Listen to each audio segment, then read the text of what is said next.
Welcome to Overcoming, where we invite guests to share their stories with a friend or family member who loves them, and with you.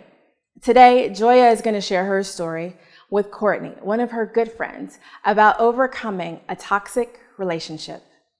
Let's take a look. So hi Joya, we've been friends for quite some time now, and we've shared stories on our relationships in the past, and I've seen you go through the ups and downs of a pretty unhealthy relationship. And today you'll be sharing your story on that relationship. So can you tell me how this relationship got started? We met at a sorority party, and I was under the influence. I approached him and I said, "You look cute, why don't you have my number?" And then he gave me his number. Oh really? Mm-hmm. Wow. So tell me how the relationship grew. We talked on the phone a lot. Well, the first night he called me, we talked on the phone for at least 3 or 4 hours. Mm-hmm. You know, you like, "Ooh, girl, we talked on the phone for hours." High like school. that. Yeah. So you like, it must really be good. We were on the phone for like 5 hours, girl. So yeah. The first night we spoke, it was for hours. I was like, okay, but I was just getting out of something with somebody else who transferred. So I really wasn't feeling him. He was just something to do. I entertained him. But then he would come over and we would just chill and talk. And I remember I liked the fact that he didn't try and do anything with me sexually, and I liked that. So yeah, we chilled for months and just movies, anything I wanted, he would do. Like if I remember we went to Red Lobster at least 4 times a week, just because that's what I wanted to eat. So he took me there. It's like he was, I don't know how to explain it. He just did whatever I asked him to do in the beginning. So would you say he was more catering to your needs, and so you thought he was like such a gentleman, and you fell in love with that at first? Yes. There seems like so many good things about the relationship or about him. So when did it become unhealthy? Probably, I had my first warning sign. It's so many warning signs, I'm sure I'm going to lose count, but I'm going to say first warning sign. I know it was 2007, around Labor Day. Our family rented a lake house in Lake Travis. We drove out there, and when I got back from the vacation, my best friend and roommate was like, "I heard that he's cheating on you." And I don't know, just young, I'm like, how come she don't want me to be happy? Like, didn't believe her. Like, why is she hating on me just because I'm in a relationship, blah, blah, blah. So, yeah. First sign when my best friend told me he was cheating on me, I should have listened. But then, you go ask him, so-and-so said you did this. Oh, you gonna believe him over me? I know, right? So, yes, that was the first warning sign. I feel like when your friends and community tell you and see stuff in somebody, you should listen. At what point in your relationship did you start to not trust your boyfriend? Like your best friend had told you, right, that there were some stories or some proof or some infidelity. Did it get to a point where you realized that there was some infidelity in the relationship and that you couldn't trust him? And if so, at what point did that happen? maybe like a year into dating when he had another woman at his house. And I drove over there, knocked on the front door. He didn't answer, so I walked to the back door. Walked to the back door, and he answered, and he was like, "What you doing here? You not my girl." "Oh, I'm not." So, should I tell all of this? Okay. So he slammed the door in my face.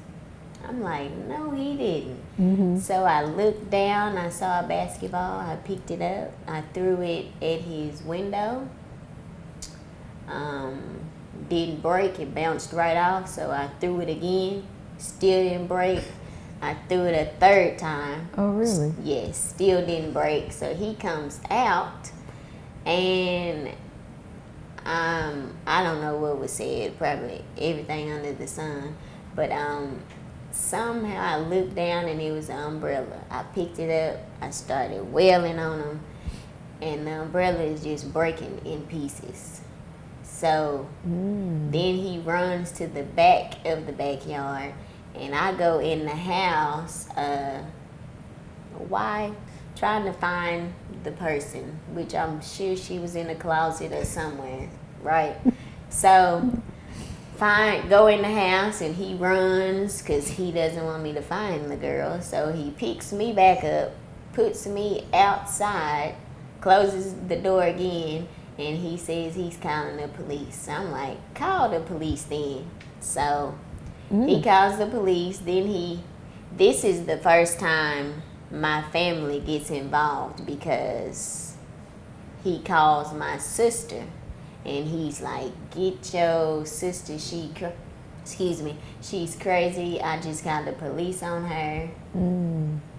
And she's like, Joya, what are you doing? I said, I'll call you back. And I hung up on her. And then by the time I walk back around to the front, the police, they pull up. I'm like, hello, officer, talking to him, and he's like, she crazy. I said, oh, okay. So, and the officer, he's like, you're too pretty to be with him, and, in one ear out the other. So I'm like, okay, officer, yep, he's just cheating on me and this and that. So he's trying to tell me, like, just leave him alone. And I guess my sister called my roommate, because then my roommate is calling me like, what are you doing? I'm like, I'm on my way home, and I'm just so calm. And so I go back to my apartment, and my roommate is there like, so what happened? I'm like, and I was like, he was just there cheating on me with another chick. She's like, are you okay? Oh, I'm fine. So I don't even know if it registered or what. I was just on fire inside, and just impulsive, very impulsive, and obviously a little violent. But long story short, I don't know what I did between then. I didn't cry or anything then. I was just solid, like no emotions. I guess I hadn't processed it at all. Then it's maybe 1 a.m. and he calls me, and I pick up. I'm like, he's like, what you doing? You got a dude over there? I'm like, no. And he like, oh, open the door, I'm outside. And I open the door. I'm like, what you doing here? Like, where your chick at? Told her to go home. And he was like, I could tell he was drunk, intoxicated, because I smelled it on him. And he just goes in my bedroom, lays in the bed, and goes to sleep. And I'm just beside him looking like. So that's the first time. Oh no, wait, that's the first time I realized like the trust really wasn't there. Wow. Yep. That sounds very toxic. I think that's when the relationship turned to a more toxic, unhealthy term. maybe, perhaps. I would agree. Joya, it sounds like he made it very clear on 2 occasions that the relationship was over. Why did you go back? Yeah, I enjoyed having sex. I really did. When he was nice, he was nice. And I can't lie, I didn't want to, I guess, be an embarrassment to my family, because they all loved him and thought he was just amazing.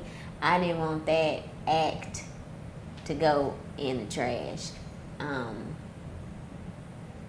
If that makes sense. Like, I didn't want that relationship to be a failure, because they just loved him so much. They loved us together. They were like, y'all look so cute together. Like, even though we were not officially a couple, he was at Thanksgiving, Christmases, holidays, birthdays. He was always driving down with me, and it was like, oh yeah, they look so cute together. They gonna make it. Like, he comes down here for Christmas. He must really love her. And little do they know, he's never told me he loves me. I've never said it to him, but we were that couple, that it couple, and I didn't want all that to go to waste, per se. And I didn't want to be ashamed of that relationship not working. So it was a battle to keep that act up every time we went to Dallas. What didn't they know about the relationship that would make them think differently? They didn't know that the cheating was constant. It didn't stop after that one event where the police were called. They didn't know the way he talked to me behind closed doors. They didn't know that most nights I would cry myself to sleep, even if I was at his house. He would say stuff to me, and I would just cry in the bed next to him. They didn't know how he made me feel and hurt me most of the time. They didn't know that. But mostly they didn't know when we went home. It was an act that we essentially were putting on. So what was the final straw?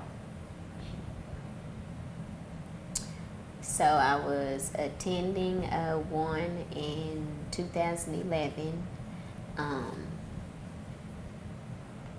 During this time, he and I were still texting, and the conversations were very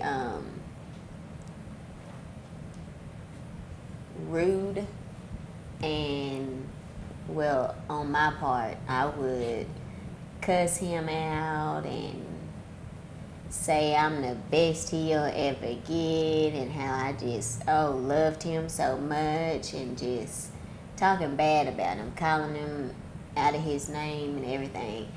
And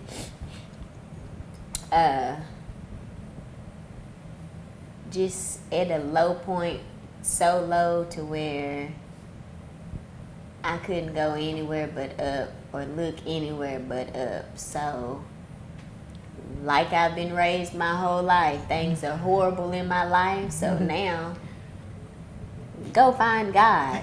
So that's what I did. But in that process and journey of finding God, I really tried to get deeper in the Word, and one allowed me to explore His Word deeper, and I just had a passion, people just talk about this love that God has that's so good and amazing. And I tried love with my ex, and I see that didn't work. So I had nothing to lose trying love of God. So that's what I did, and that's what I pursued. And like, it was amazing because I know the exact point when I actually did find that love from God, because my ex continued to text me and reach out to me because I had stopped reaching out to him. Then it went from me reaching out to him to nothing, then he'll reach out to me. And the conversations totally changed. Like, I wasn't cussing him out anymore. I had that time to forgive him, and the hardest part was forgiving myself for not loving myself enough to know, like, that is not okay to have somebody treat you like that, to have somebody talk to you like that. Mm-hmm. I had to forgive myself for allowing that to happen. And I remember back then, that's when Conway would always say, hurt people hurt people. Mm-hmm. And we hurt each other because we were hurting. Like, I knew a little of his past, but I didn't know that much. I remember he said he was in foster care and this and that, so he was a hurt child too.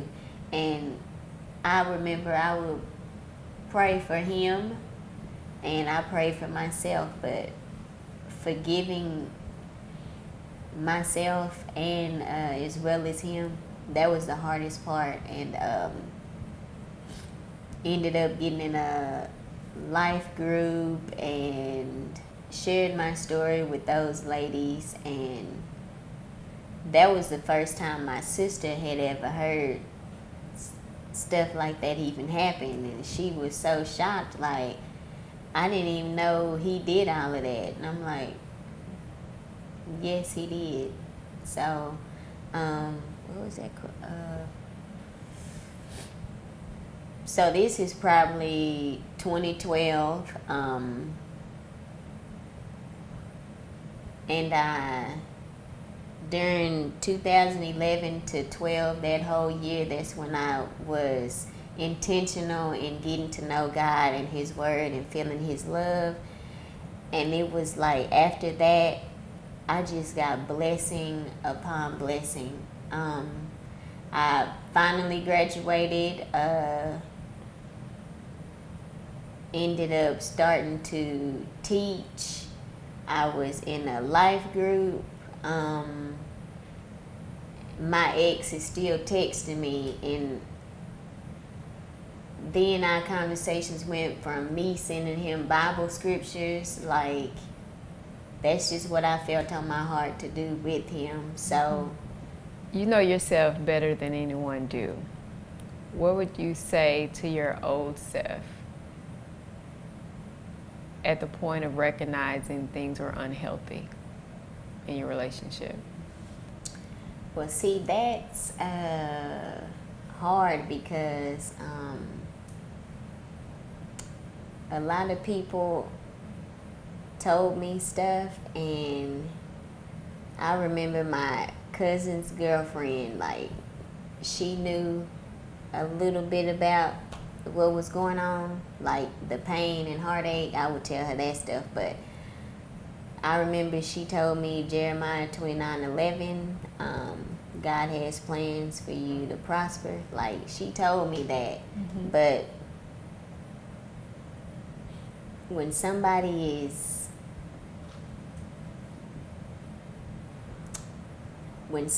can't even listen or fathom the love that God has for them, I don't think it's anything any human can say to them to realize that. I feel like finding that type of love, somebody has to do it on their own. God has to bring somebody pain for them to find love in him. Mm-hmm. And it's so sad because some people get the pain and they never look up to God even through the pain. So my 20-year-old self, she was, I don't feel like there's anything I could have said to her. That was the path that I had to take to find Christ. So even to this day, I don't regret anything, because it made me into the Christ-loving woman that I am today. But if I had to say anything, I would still tell her, you know, God loved you first. But I can't even say if that would have helped me back then. I had to find that pain to be brought up and realize just how loving God really is. Thank you for watching today's story with Joya and Courtney. Joya shared her story of overcoming a toxic relationship. We hope that resonated with you. If so, let us know. Like, subscribe, leave a comment, and also tell us what stories you want to hear. And remember, you have a story, and your story impacts the people around you in very profound ways. So we encourage you, take a step. Share your story with someone who loves and cares for you.